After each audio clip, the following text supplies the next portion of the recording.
what is Passover about? It's a celebration of the story of the Exodus. And, there's a lot of so-called Bible scholars that are questioning the historical veracity of the Exodus account. But there is a lot of archaeological evidence that supports the historicity of this story. So, and Jesus taught it as being true. That's right. That's what I like that word. That's what Timothy Mulvaney says. It's like, and you believe in Yeshua, you believe in Jesus, then you have to believe in Moses because he. And the other stuff he taught that people doubt. If Jesus, like hell, he taught there was a hell. I know. Well, some of the evidence tried. We've thrown out stuff that Jesus taught. Right. Some of the evidence tried to attack that, but it's we like. want to allegorize everything, and it's gotten worse. It's like, well, if Jesus is giving a parable, why would he be, illustrating something that he didn't believe was true in a parable, right? Because he was using a parable that they used and was using it back on themselves as an example. So, and was talking about a different subject. Right. But also, if he would say, there's a certain man, he's probably talking about a certain man, and it's not a parable. That's interesting. If you look at the story of Lazarus and the rich man, that's a very important, important story.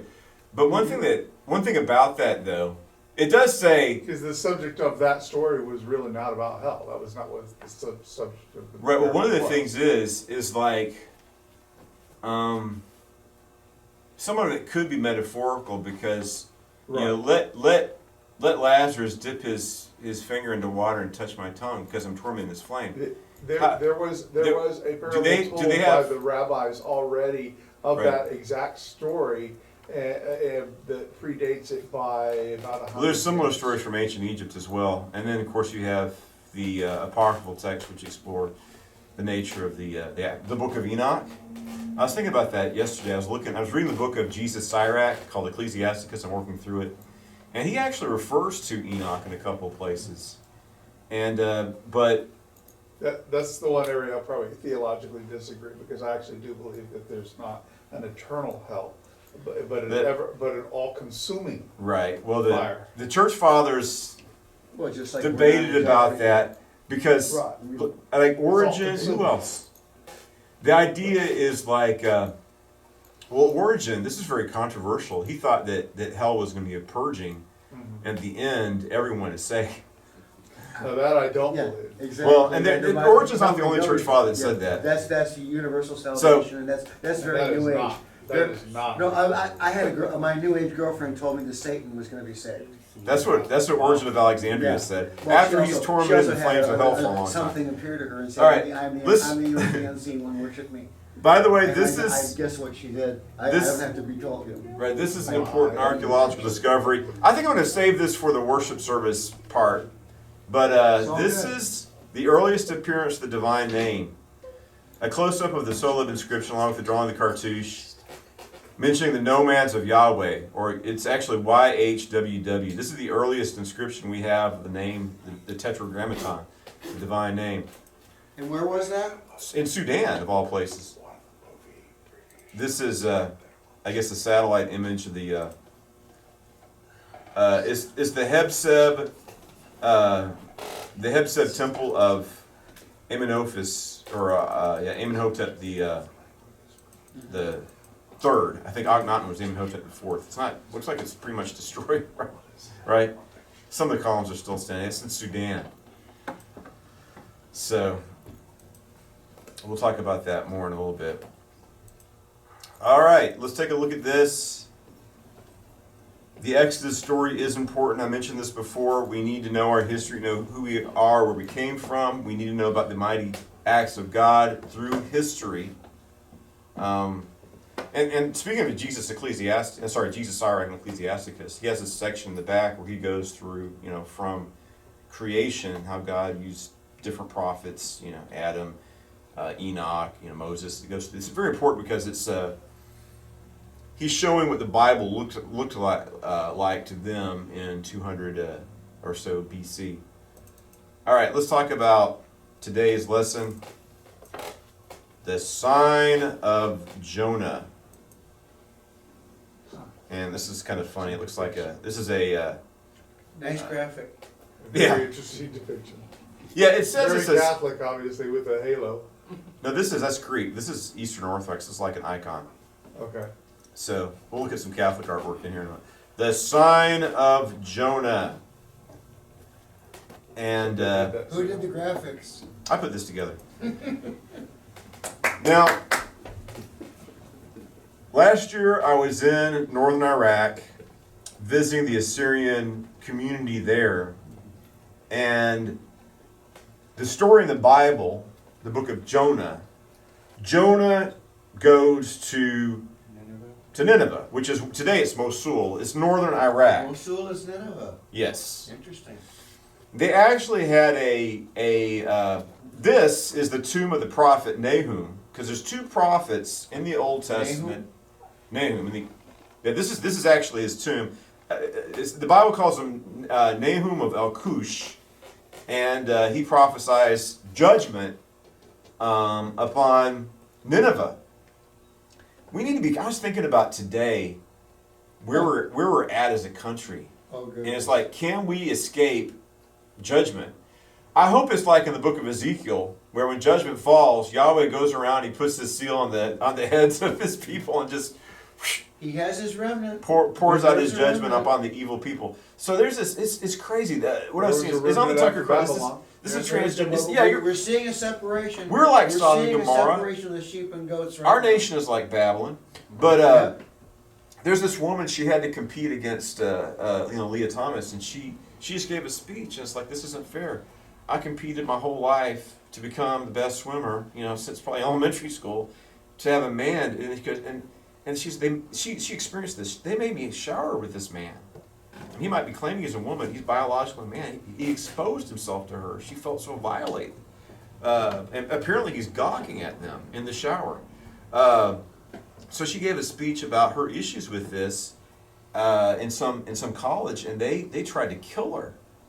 It's this raving mob of these are and this huge woman and a huge man in a dress punching her 3 assault. times. Well, she was trapped in a room for 3 hours. So it's like, you look at this, it's like, it is like Sodom and Gomorrah. Remember? And it's getting worse. It's getting worse. Where are we going from here? Bring those men out that we may know them, and they're banging on the doors trying to attack somebody, an innocent person. Innocent. I mean, how come? We saw this mob in front of the NRA convention.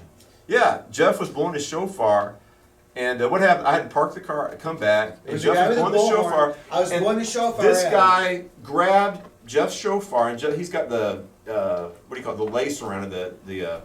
My strap. He grabbed my strap with his wrist. He's got his bullhorn. So he hit my shofar with his bullhorn, and then he wrapped my shofar on his wrist, and he's pulling on it, and that's when Steve I was concerned. And it's there was like a 6 foot tall, like 20-year-old next to this guy, who was obviously his muscle. I was like, Jeff. And this guy was Hispanic and didn't even look like he was from America. I said, Jeff does concealed carry. So I walk up, and it's like something bad's about to go down. I want to be the next Cal Rittenhouse. Well, they locked you up when they locked up a guy who took the gun away from a man who shot him and charged him with murder. That's true. They upside down. convicted the guy, the Uber driver, who shot a man who pointed a rifle at him. He just got convicted. Yeah, you try to defend yourself. You can't defend yourself, but they let their criminals go. Right. So, thank God I showed up. The guy, once he saw me walk up, he got scared for some reason, and he let go of the shofar and he ran away. So it is like Sodom and Gomorrah. It's like, what's happening to our country? So the point is, Jonah goes to Nineveh, telling the Ninevites, time's up, 40 days, Nineveh will be destroyed. What happened? Short They sermon. repented. Very short sermon. So he goes up, but Jonah's heart's not in the right place. First, he wanted these people to be consumed by the wrath of God. So when God says, I want you to warn them that judgment is coming, he goes the opposite direction. He goes to the edge of the known world, to Tarshish, Spain, right?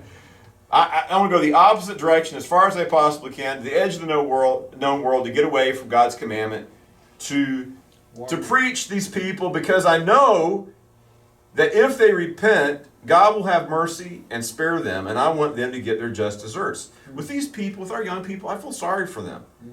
I hate to see what's happening to our country. We don't hate anybody. They're Like brainwashed. radical Muslims. It's the ideology that's evil, that's concerned. There's spiritual powers. We don't hate people. But we have to oppose people who advocate for wickedness. You can almost understand how you would hate them after what the Syrians did. Oh yeah, well just how evil and what the Assyrians would do. were. It's really, this is interesting. There's a king in Hamath, and he was a Yahweh worshiper. His name was Yahweh Biddy, and apparently maybe he's a Kenite or some other tribe. Some people, there's no real evidence he's an Israelite, but we know by his name he's a Yahweh worshiper. And there's a picture of him, of the Assyrians. It's disgusting. They're flaying the man alive. Yeah. And they would do psychological warfare. What they would do is they would create monuments of them committing atrocities. And sometimes they would go in and they would kill, the Mongols would do this too. They go kill everybody. And they make pyramids of the heads, like the Mongolians did. Men's heads, women's heads, children's heads. The Mongolians even did dog and cat heads. They killed everything. And the Assyrians were the same way. So these people were very brutal, sadistic, and just think about that. It's like ISIS. Maybe it's the same demonic spirit. It is the same thing, right? Well, ISIS was doing these atrocities, and they wanted everybody to see it. They record it and upload it to up to YouTube so people could see. And it's like Let me run airplanes into buildings. That's the same thing. That's what terrorism and is. it's like it's just so heinous and depraved. And you look at what ISIS is. It's like this is demonic. Because it doesn't seem like men could be as wicked as people are to think of these, but not only to do these things, these unimaginable, horrific things. I saw pictures of they abducted an Assyrian Christian child and they left, either give us a ransom or we're gonna, the next day the family found half of the body, laying on the threshold of the door. I mean, these are really sick and evil people. So this is Al-Qush. The Christians are trying to go back and stay, we can't let ISIS win, right? ISIS is trying to commit genocide. This is a community whose ancestors repented the preaching of Jonah, and they're still there. And ISIS is trying to wipe them out. So what happened is Jonah preached, warning them of judgment. They repented. Nahum, but later the generation, they fell back into sin. So Nahum says, that's it. Judgment is coming, and God's had enough, and Nineveh was destroyed by the Babylonians, right? The Assyrian Empire was no more. So you have these two prophets, Jonah, and that would be in Mosul. I don't think there's Christian suburbs around it where they're trying to go back, but I don't know how many Christians are back in Mosul now. It used to have a significant Christian population, but this is Al-Qush. And you see this little light, the cross. It says Al-Qush in Aramaic. Al-Qush, Al-Qush. Yeah, there you go. This is, when ISIS went to Mosul, they started spray painting this symbol. That's the Arabic letter N for Nazarene, right? So what happened is when ISIS was about to take over, their collaborators in Mosul would spray paint the letter N for Nazarene on all the Christian homes. I talked to refugees. I was over there. And what happened, once ISIS started coming in, they had to drop everything. It's just like what Jesus says, just go. Drop it and run. That's what they had to do. Whatever, if you had a bicycle, motorcycle, whatever, you just had to, jump or, just, try to get a ride with somebody else. Running. So that's the And they went to equivalent of the Erbil star. because, So that's the equivalent of the star. Yeah, that's like the Star of David, the yellow Star of David that the Nazis made the Jewish people wear. The Star of David is kind of controversial. It's not really biblical, right? No, it's not. Right. And some people say it's the some pagan symbol, but I don't. Sometimes a symbol, whatever meaning it has, the meaning you give to it. I don't know that I don't think people using the Star of David as a. There's nothing new under the sun. Right. It's just like the rainbow, Oh, Yep. Now if you see a rainbow flag, that means that. Now they're changing their flag. That's funny. Babylon B had. It used to be the Hippie flag. It's kind of funny when Babylon B is pretty funny. When they started bringing what was it called? Pokemon. You had all these flashing lights, and it caused kids to have seizures sometimes. So Babylon B is like the new flag. They got, it's causing the people look at apps because it's always Seizures. because it's always all these bright lights and whatever changing all the time. Yeah. So, but the thing is, God said that the rainbow is a symbol of His covenant with mankind. They can try to use it, usurp it for some other reason, but it's a symbol of God's mercy on earth, and that's what it means to us. No matter however they use it. For the Star of David. I mean, most people, when they see the Star of David, they think about the Jewish people. They don't think about some pagan use of it or magical use of it. Now, if it has a circle around it, that is a hexagram. That's different, right? All right, let's continue to look at this. So, that's the letter. And this is interesting. We need to pray for what this community over there. Under Trump, we were helping them. Restoration of the tomb of the prophet Nahum. America, Iraq, and the Kurdish regional government helped the Christians rebuild the tomb of the prophet Nahum.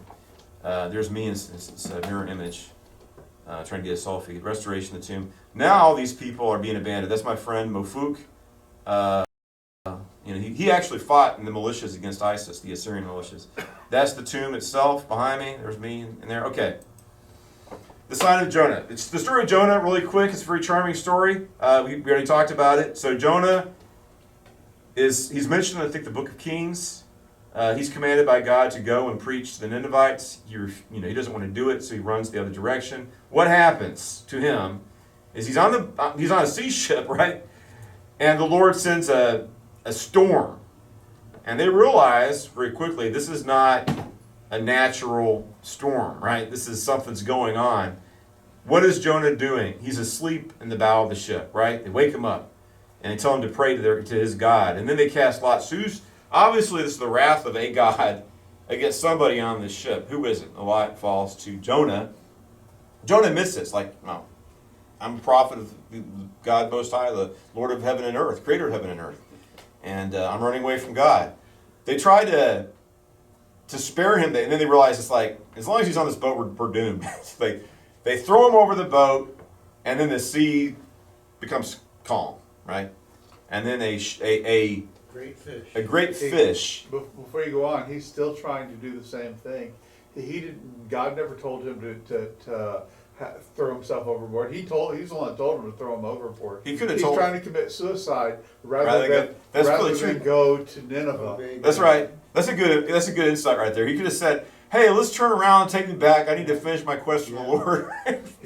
Rather than go and finish this quest for the Lord, he wants to go and he's committing suicide rather than go to Nineveh. He actually tries to kill himself later, right? God, just kill me. I want to die right now. God, just smite me now. Kill me. Because I'd rather die than see these people repent. Real drama queen, wasn't he? So, but he doesn't drown. God prepares a fish that eats him, all right? Swallows him. So was this a whale? Whales are not really fish, but I don't know if they made that designation back then. Like in the Torah, a bat is considered a bird. Well, bat's not a bird. Well, they're talking about things with wings that fly. To them, whatever had wings that fly. A great fish may well be a great fish. It might have been. It's more likely to be a fish simply by its anatomy. Whales generally be very difficult to get swallowed by a whale, and well, it's impossible, really. This is divine because to be swallowed by a fish and survive for 3 days, so this could have been just some kind of creature that was created by God for this purpose. I don't know. So let's look at what happens then. He's vomited on the seashore by this sea creature, and then he goes to Nineveh and he preaches, and the people repent. The king gives a proclamation for everyone to wear sackcloth and ashes. He goes to a hill overlooking the city, waiting. He wants to get the full view, like Abraham, right? Abraham goes out and he saw the smoke reaching up to heavens from Sodom and Gomorrah, right? He wants that view. He wants to see. Of course, the difference is Abraham prayed that it wouldn't happen, right? But Jonah wants this to happen. But God delivered Lot and his family. The city was destroyed for its depravity. It's like, I was thinking about this. It's like, how does the society or culture come back from the level of depravity we have now? How do we do it? And that's like John MacArthur was saying, I love my country. I don't want to see this happen. But he was saying that, I'm not a big fan of John MacArthur because he's a hyper-Calvinist. But But he was talking about, you look at this, what these people are saying is totally nutty. And he says that's because, as it says in Romans chapter 1, these people become so evil that God judges them by giving them over to a reprobate mind. Truth is a lie, the lie is the truth, good is And, evil, evil is good. John MacArthur says, well, what do you do with the reprobate mind? All you can do at that point is judge it. So, and The cupboard's full. there have been societies and cultures that were that wicked before. Rome and Greece before that, and what happened? They collapsed and they had to start all over again. And how long did it take them to, somebody like, there's never a Roman Empire again. Or what's Greece now compared to what it used to be? All right, let's look at this. So what happens is, he's up there. There's a lot of parabolic things going on that, as we'll see in the book of Jonah. So he builds a little sukkah, right? Or the Lord kind of builds a sukkah for him. A vine grows that gives him shade on this hill. And he's waiting there, waiting to see this city destroyed. And the sun is, he's in the shade. Then the Lord sends a worm to kill the vine. And the vine grew miraculously. Right. And then the sun is beating on his head. And God talks to him. What's going on, Jonah? I want to die. God, just kill me. What's wrong? My vine died, God. Just kill me right now. My vine is... It's like, Jonah, what's wrong with you? You want to kill yourself over a vine? Manic depressive. And you want me to kill this great city that has, babies and livestock? Where's your heart at, Jonah? And this is what Paul says in Romans, 1 Corinthians chapter 13, the love chapter, right? If you don't have love, it doesn't matter if you're a great prophet, if you have great wisdom, if you speak all these biblical languages or languages whatsoever, you're just making a lot of noise, right? But God's done this throughout history. He's used these people despite themselves. Really, he's actually a sign of God's patience that he can work through anybody and even redeem them. Not only was Nineveh not out of his reach, neither was Jonah, because I used to say all the time, oh look, Jonah never got it. He never did see the point. And Michael McGuckin's the one that pointed out to me. He goes, "Who do you think wrote the book of Jonah?" That's right. Obviously, he got the point. He finally got it, and the point wasn't, "Hey, and I got the point." All right. So he didn't write that in. Right. So the interesting thing is they have a tomb of the prophet Jonah in Mosul, but ISIS, they claim that we're serving God or Allah and His prophets. They would give lip service to say that Jonah was a prophet. They were defiling. Shows they're actually demonic, right? They claim, oh, we're doing this for God, for Allah, and at the same time they were defiling. They went up to defile Jonah's tomb. It's like, if you're supposedly doing this for God, and you believe in His prophets, why are you destroying His tomb? But when they did that, they discovered ancient Assyrian ruins. A significant archaeological discovery was found when they defiled the tomb of the prophet Jonah, which shows that well, Jesus talked about this, the scribes and Pharisees, right? But they're defied. It says, you kill the prophets and you build their tombs, right? But these people were going back and claiming they believe in the prophets, and yet they're destroying the prophets' tombs. All right, let's look at Matthew chapter 12, 39 through 40. It says, "An evil and adulterous generation craves for a sign, yet no sign will be given it except for the sign of the prophet Jonah. Because just as Jonah was in the stomach of the sea creature for 3 days and 3 nights, so the Son of Man will be in the heart of the earth for 3 days and 3 nights." 3 days and 3 nights. All right, so let's look at this. This is I'm not going to answer all the questions about this. It's called math. Right, but this is someone saying that you're looking at a full 3 days and 3 nights on here. Right. So they're doing a Good Friday to Resurrection Sunday does not amount to 3 days and 3 nights. Christ is crucified on Passover as our Passover lamb. Then we have these various scriptures. So this is how they're doing it. Passover. Now there's some debate about this. It's like, when do you start counting the 3 days and 3 nights? Because it seems like, to me, right, it's still daylight when Jesus is put in the tomb. That's right. That's when you start counting. Right? And you have that night. But this person doesn't count Well, the entombment. But doesn't darkness falling over the face of the earth count as a night? That's possible. I don't know. And the evening and the morning. So that would add a date. No, I wouldn't think it would. I mean, If it's you really started not on a high. Friday, then that would just fix it, I'm just- wouldn't it? You could. Well, I'm not going to. Just think about it yourself. Right? I'm just saying that there are different scenarios that people have. So this Right. is scripture here. I'll upload this on the internet so people can look at it later. And I just want people to think for themselves about this issue. Then some of the scribes and Pharisees said to him, "Teacher," or Rabbi, "we wish to see a sign from you." But he answered and said, "An evil and adulterous generation asks for a sign, but no sign shall be given to it except for the sign of the prophet Jonah." And then it says, "For just as Jonah was 3 days and 3 nights in the belly of the sea monster, so for 3 days and 3 nights the Son of Man will be in the heart of the earth. The people of Nineveh will rise up at the judgment with this generation and condemn it, because they repented at the proclamation of Right. Jonah, and see something greater than Jonah is here." Here. Now here we have Luke's version. Now, what Jesus does next, and I want to look at that, is he segues into what? What story? Solomon and the Queen of Sheba, right? Let's look at Matthew chapter 12, where we find the scripture, and we'll read the one after it.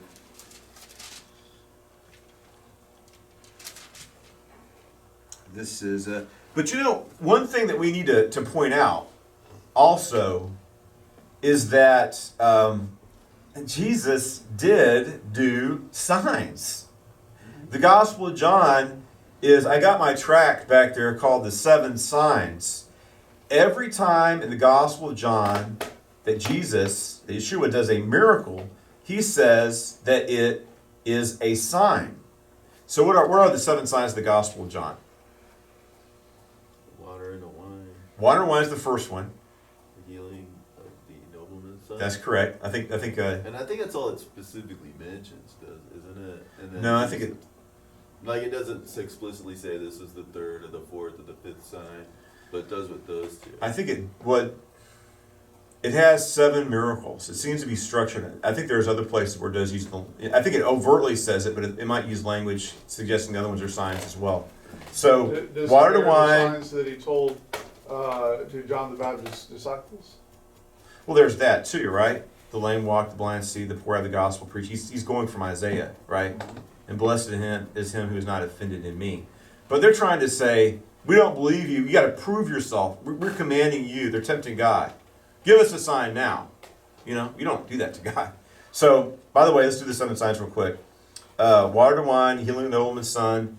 You have the feeding of the 5,000. You have the walking on the water, resurrection of Lazarus, the healing of the blind man, right? And then the healing of the man at Bethsaida. That's 7. That's not in order, but that's the 7 right there.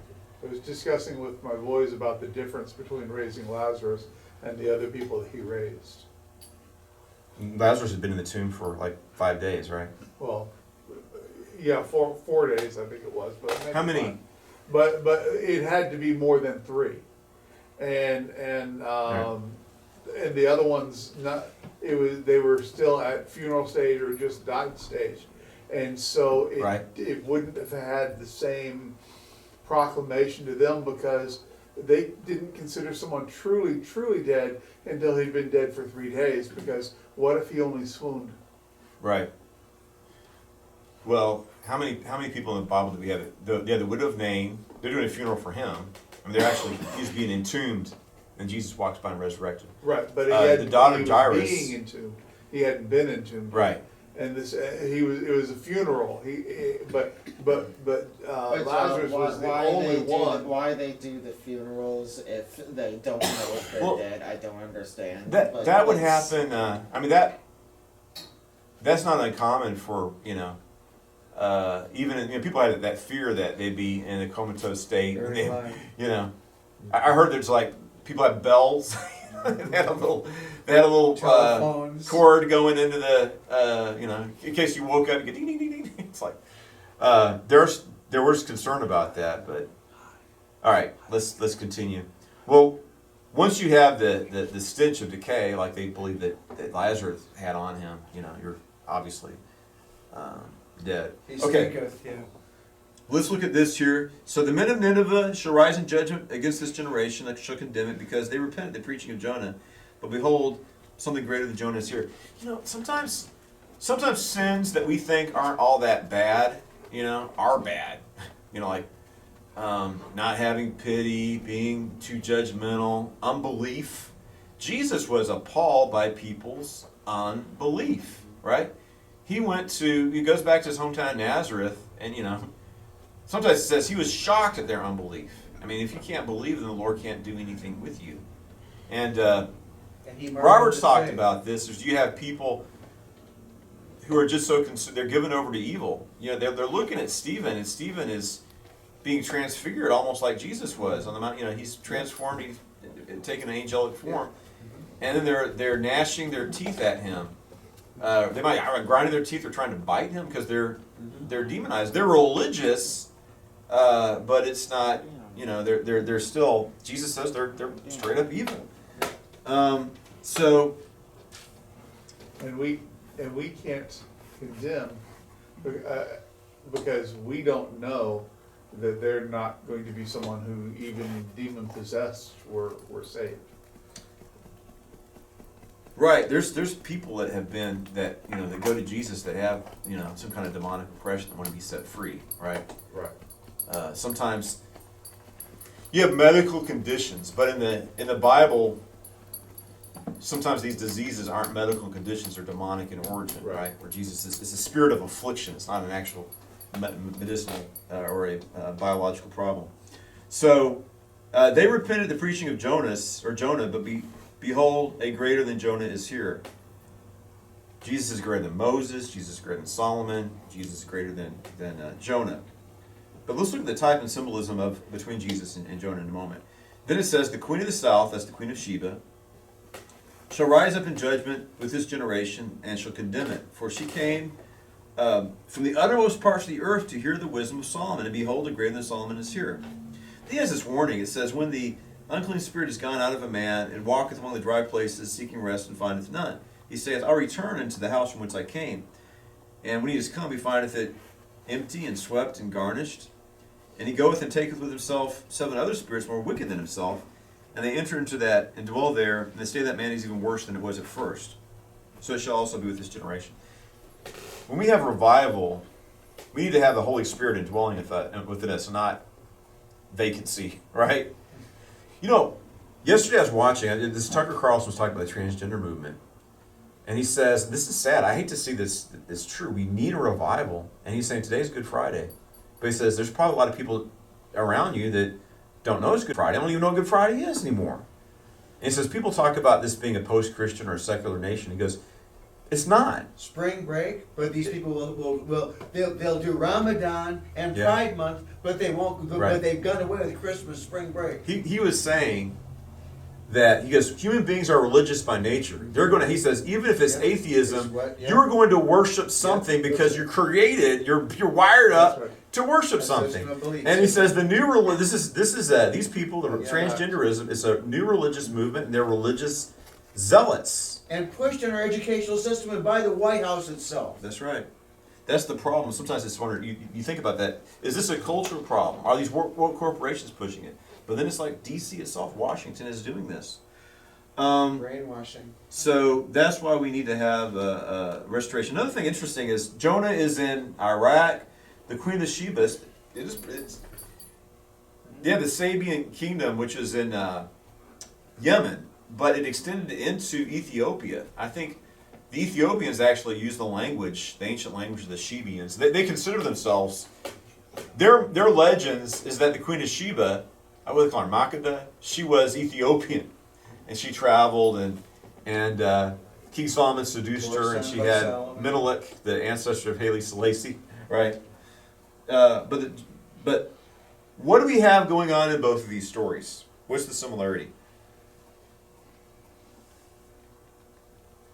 Gentiles coming to faith in God, right? Gentiles receiving a prophet of God and believing in him. So this is kind of interesting. We're going to look at this really quick.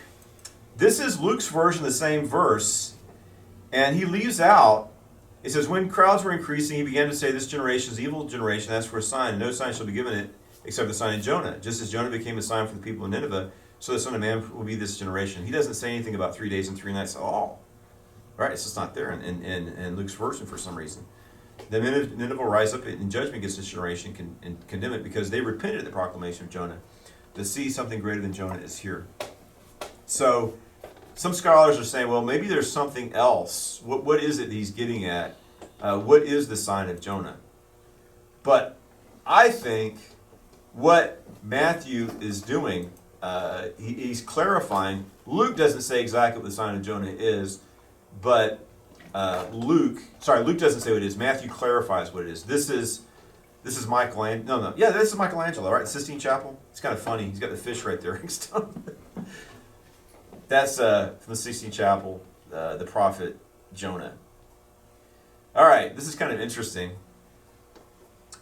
It was God's will that Jonah preached to the people of Nineveh. Jonah, and it's God's will that Jesus redeem and save mankind. Jonah knew that it'd be a difficult assignment, right? Jonah decided not to obey God's will. He traveled in the opposite direction. He's guilty of sin. But Jesus, he came to do the will of God. He was innocent, yet for all mankind, he suffered the pains of sin. Jonah, as he was unwillingly swallowed by the whale, or the fish, he thought he was about to experience death. He was buried.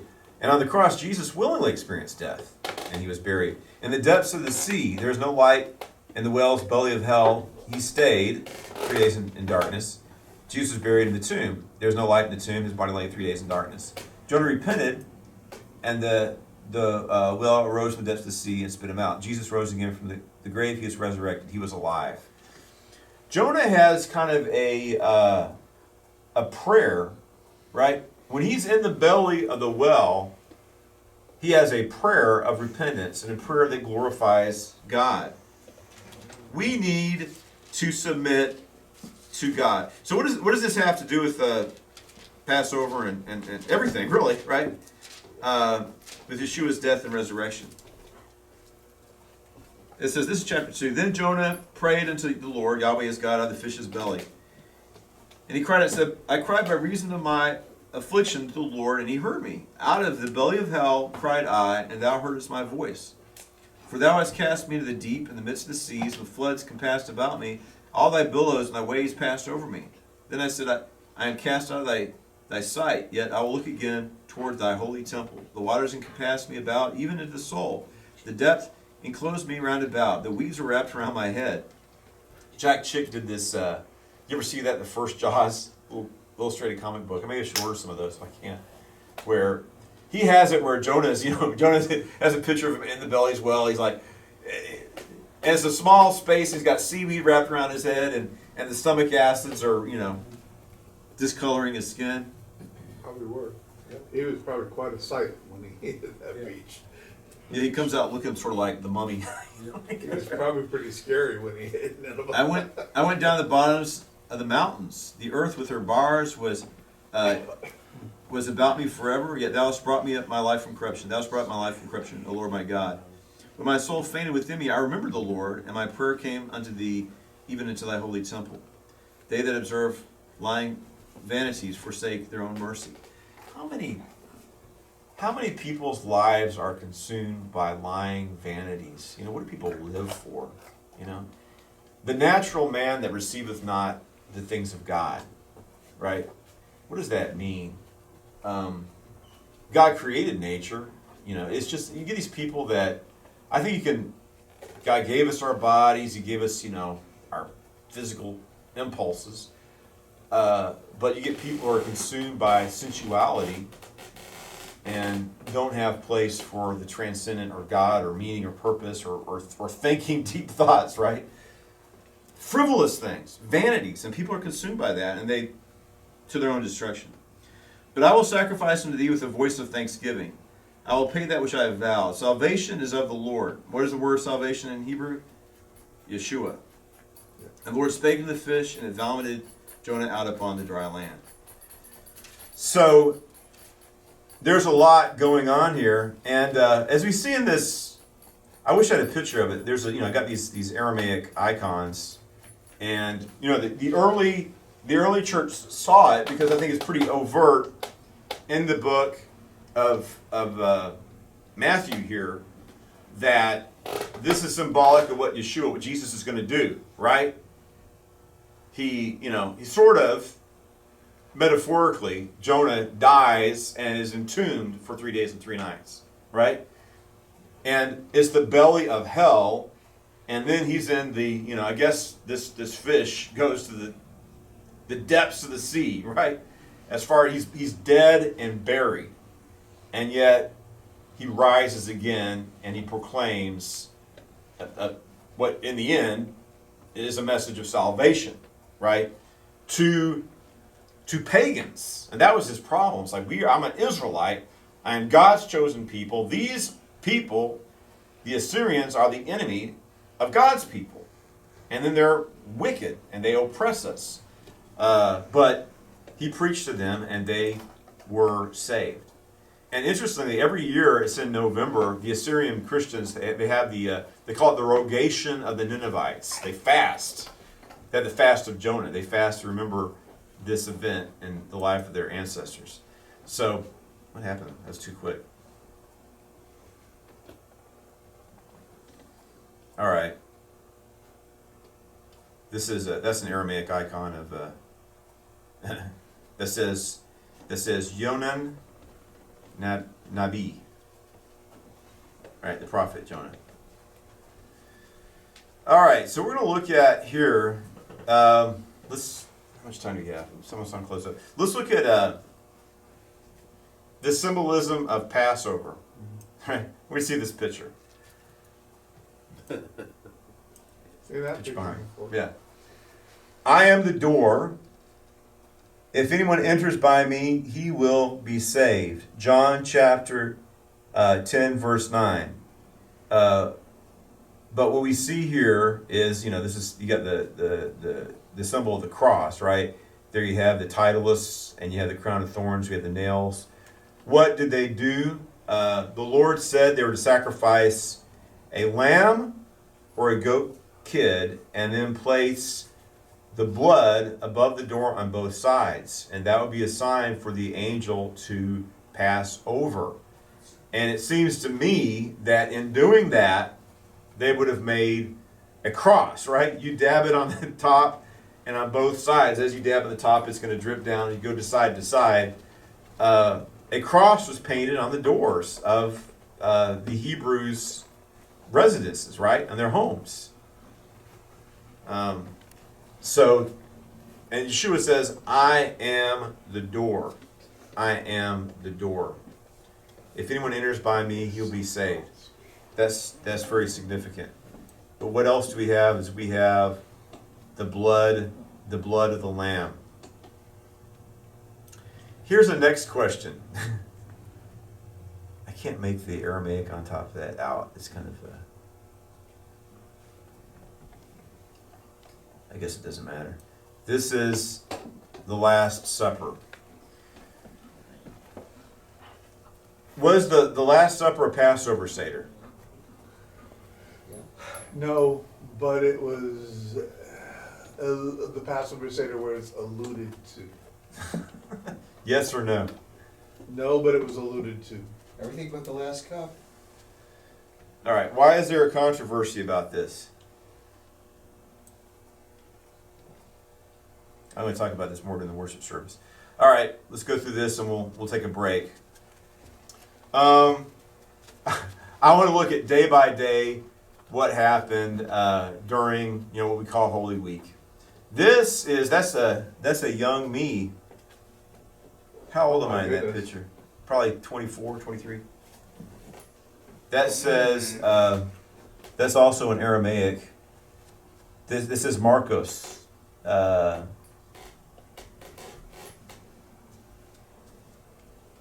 can't make the first. It says Marcos, Mari Marcos, and then it's got a little flag covering that. This is the house of Saint Mark.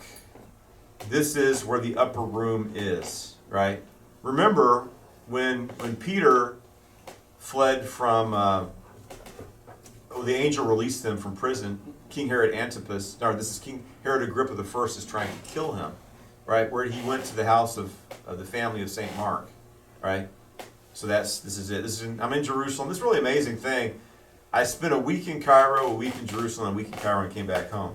And this is a Syrian Orthodox chapel. Also, the Syrian Orthodox, by the way, were the first ones to get the Dead Sea Scrolls. What had happened is the Bedouins went in the caves and they found the Dead Sea Scrolls and looked at it, and they thought that the scrolls were in Aramaic. They're correct. Some of them were. Some of the ones they discovered were. So they took them to a local Syrian Orthodox priest, and he recognized they're in the Hebrew language. Some of them were in Aramaic, but most of them were in Hebrew. And they published an article in the Wall Street Journal, Dead Sea Scrolls for sale, right? And then the Israeli government, I guess, what's his name? Yigil Yadin. He's traced them down that family, and so this is the Palestinian Syrian Orthodox family still has some of the Dead Sea Scrolls. I was really shocked. I've seen the Dead Sea Scrolls several times at my seminary, at Southwestern Baptist Theological Seminary. They had a big display of the Dead Sea Scrolls, and it's like these scrolls are on loan from the Palestinian Syrian Orthodox Christian families, the Kando family. It's like, what? I guess they legitimately are possessed them. It was a significant scroll too. So this discovery, I talked about this with Robert. I mean, the discovery of the Dead Sea Scrolls, the oldest Bibles that we have. In fact, the oldest Hebrew Masoretic text of the Bible was from the 900s. With the Dead Sea Scrolls, you have Bible text from 200 BC. The oldest text we have, older than that, is like from 700 or so, and it's just the Aaronic benediction. And a silver necklace, I guess, is rolled into it. A lot of people have that, yeah. So, okay, what else? Let's look at some more pictures here. All right, Yeshua's. Okay. One of the things that happens, and Robert's talked about this, and when you do the Apostles' Creed, it says he descended into hell, right? Or they'll say he descended to Hades. People recite that, and it's like they don't understand it. What does that mean? Well, I recommend it. I need to find it might be my other channel. I might have to go put it back up. But Robert's done. Maybe did you put up on your channel the Descentus series? Yeah, it's there. He gave here. I need to. Of course, YouTube took my channel down, but I need to see if that's up. Robert gave a series of Jesus dies on the cross, right? And for the 3 days and 3 nights, he's busy. Right? He descends into hell. There's a heresy. And some Pentecostals were teaching this, but actually it came from the Catholic Church. Some rogue priest was saying this, where he was saying that Jesus went into hell and burned and suffered and was tormented by the devil. That's not true. He suffered going to the cross. No, the devil suffered. That's right. I don't know where this. But Robert did an excellent job. We're talking about Jesus. Jesus descends into hell. The harrowing of hell. The harrowing of hell. That's what it's called. There's this picture it's called the anastasis. But to the early Christians and to the Eastern Orthodox to this day, the idea of the harrowing of hell is very significant. What happens is that the Old Testament saints are awaiting their redemption, right? The price that, Yeshua hadn't yet died on the cross. So they're in, Sheol, they're in Abraham's bosom. So the idea is that Yeshua descends into hell, and if you look at the picture, it's kind of cut off here. He's standing on the gates of hell, and usually it shows the devil or the angel of death hogtied. Jesus hogtied the devil, and he's standing on top of him. And the idea here is he has this is Adam on one hand, Eve on the other, and he's resurrecting them. And to his right, you have King David, Isaiah, Jeremiah, Abraham, Isaac, and Jacob. And he's escorting the souls of the righteous dead, the Old Testament saints, into heaven. And it mentions this, one of the stronger verses in this, it mentions this in the Gospel of Matthew, right? It says that when Jesus dies, it's on. And in the spiritual world, time works differently anyway. But immediately, when Jesus dies, this event happens. He goes down there, he defeats the devil, and it says that some of the Old Testament saints were resurrected and were seen by many. Paul talks about taking captivity captive, and there's other verses, or somebody, we got the Mormon church teaching false doctrine and heresies, and well, how do we know that the devil didn't torture Yeshua? Because he was sinless. Yes, he's also God incarnate. Right? The devil doesn't have any power over God, right? And just look at the story of Job. The devil can't do whatever he wants. Can I do this? Can I get your permission? So this is in the Bible. Of course, the text that goes into detail about this story is the Acts of Pilate, which is also called the Gospel of Nicodemus. And like I said, look at Robert's teaching on this. This is very significant. This is in Turkey now. I think this is called Korah. But you see all these icons of this story of Jesus conquering. It's in Revelations too, right? I was dead, now I'm alive forevermore. I have the keys of death and hell, right? So this isn't. It's like the Book of Enoch. The Book of Enoch was taken out of the Bible, but there's a lot of places that refer to the Book of Enoch in the Bible, right? So even though the whole story isn't there, enough of it is alluded to where we can see it. I understand, like we're saying, there's certain things that, certain controversies about that. I'm kind of, my opinion is, I'm glad we have the Book of Enoch, but I'm glad it's not in the Bible. It's available for people who want to seek that out for themselves. All right, so what is this about? Yeshua dies on the cross.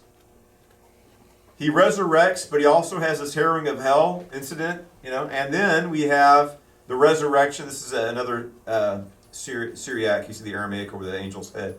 The women go to the tomb and they see Yeshua. There's a shroud in this image, oddly enough. Yeah. And then we have, Fold it up. this says, that I can read the Aramaic here. It says Toma, that's Thomas. Here, Thomas, touch and see that spirit hath not flesh and blood, flesh and bone, as you see that I have. It The other never said person, that Thomas actually did that. It never said that he actually did it. He said he wanted to do it. Jesus said, "Yeah, go ahead and do it." It never actually says he did it. He Right. went, "Oh, I'm sorry. I get it." right? There's the other one says Simon. I'm wondering what Simon that is. It's probably Simon the Zealot. That's the Ascension. That's the Feast of the Ascension right before Pentecost, Shavuot. All right. So we're going to go back and talk some more of these during the worship service. So the idea, I think the Orthodox churches, they're absolutely correct, where the sign of Jonah is that Jonah is it's seen here, right? They have the same mission. We see the limitations of Jonah, but the success and strength of Yeshua. But Jonah is a type and symbol of Jesus, especially in a metaphorical death and resurrection, right? Jonah, in a sense, dies and rises again. It's a prophetic type or symbol of what Yeshua would later do. But I also have to agree, because we see it, and Robert's talking about this, how there's a certain place in the Gospel of Thomas where you have these parables that are kind of related, that are put together, right? And so we have the teaching here. He talks about Nineveh, then he talks about the Queen of Sheba, right? And the point of both these stories is that God chose the Jewish people. Solomon is the king of Israel, the king of the Jews, but the Lord brings people from the uttermost parts of the earth to receive light and truth, right? So Jonah is a prophet, but in a sense, Solomon's a prophet too, is he not? Right? He's spoken the words of God. How much of the Bible is about Solomon or written by Solomon? All right, we're going to have to pause there, have a break for the service, and then we'll